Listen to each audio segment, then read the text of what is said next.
Qué barbaridad. Lo que les voy a contar va a indignar a muchas personas, como me ha indignado a mí conocer esta noticia. Vamos a comenzar con la premisa básica de que todos estamos de acuerdo en que las primeras vacunas disponibles deben ir y están yendo en la mayoría de los casos hacia lo que son los first responders, o sea, las personas que están en la línea de fuego. Estamos hablando de los médicos que tienen que lidiar con los pacientes de COVID, los residentes de los hospitales, que son los que tienen que hacer las labores más tediosas y peligrosas en esta pandemia, que es intubar a los pacientes graves. Y como saben, cuando se intuban a los pacientes, el virus se aeroliza y es más fácil uno de contagiarse, entre otras cosas. Las enfermeras que tienen que lidiar con los enfermos de COVID. Todo eso debe ser la primera línea de fuego, los primeros en recibir las vacunas, porque son los que se han estado partiendo el lomo, por decirlo de una forma coloquial, durante toda esta pandemia, mientras muchas personas actúan irresponsablemente. Pero eso no está pasando. No está pasando y es muy triste y muy injusto. Les voy a dar un ejemplo. Sabemos que en el hospital de Stanford, en la Universidad de Stanford, en el norte de California, que es una institución súper prestigiosa, ha ocurrido algo sumamente injusto. La primera etapa de la vacunación no fue a los residentes de los hospitales como se debiera, que, como les decía, son los que realmente corren peligro y los que están de tú a tú directamente con los enfermos más graves del COVID. No, fueron, sin embargo, a doctores que en muchos de los casos son los doctores que atienden cirugías electivas, que por la pandemia en muchos casos en este momento están detenidas porque no son una prioridad. Y esa ha sido la realidad. Se descubrió que solamente un 0.5%, o sea, menos de un 1% de los residentes de ese hospital recibieron la vacuna. Y como se imaginarán, eso ha formado una revolución.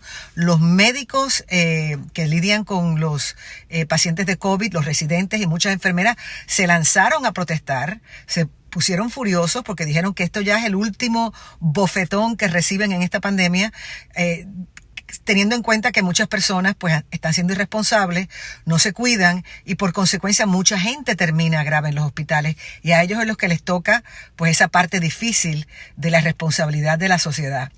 Entonces, el hospital dijo que todo esto había sido porque habían usado un algoritmo para tomar esa decisión de quiénes debían ser las prioridades, un algoritmo equivocado, y pidieron perdón. Pero adivinen que siguieron con el plan que tenían. O sea, con el plan de continuar vacunando a los que ya habían pues programado según el algoritmo. Eso no tiene sentido. Pero así es. Claro, lo van a corregir para el futuro, pero ya el daño está hecho. El daño moral y sobre todo la mala imagen. Pero el caso de esto de las vacunas es que también sé de muchos hospitales donde los miembros de las juntas de directores, que muchas veces no son médicos, no tienen nada que ver con la medicina, muchas veces son donantes o personas de la sociedad que se involucran para ayudar a los hospitales, que muchas de esas personas están tratando de colarse para recibir las vacunas lo más pronto posible. Entonces, eso no debe ser. Es una cosa inaudita que esté sucediendo y por eso hay que dar la voz de alerta para que se cree conciencia de que las personas que no tienen una condición previa médica urgente o que no pertenecen a este grupo que ya les mencioné de los que están en la línea de fuego, o las personas que no son de cierta edad en adelante, no deben colarse. Yo no tengo cara para colarme y quitarle el puesto a una persona que realmente lo necesita o alguien que ha estado luchando contra el COVID. Entonces, este es un llamado a la conciencia de las personas de que de esta pandemia tenemos que aprender algo. Y yo creo que lo que tenemos que aprender es que todos dependemos los unos de los otros y por lo tanto debemos ser más conscientes y más humanos que nunca. Así que vamos a salir de esta crisis como mejores personas, no como peores o iguales.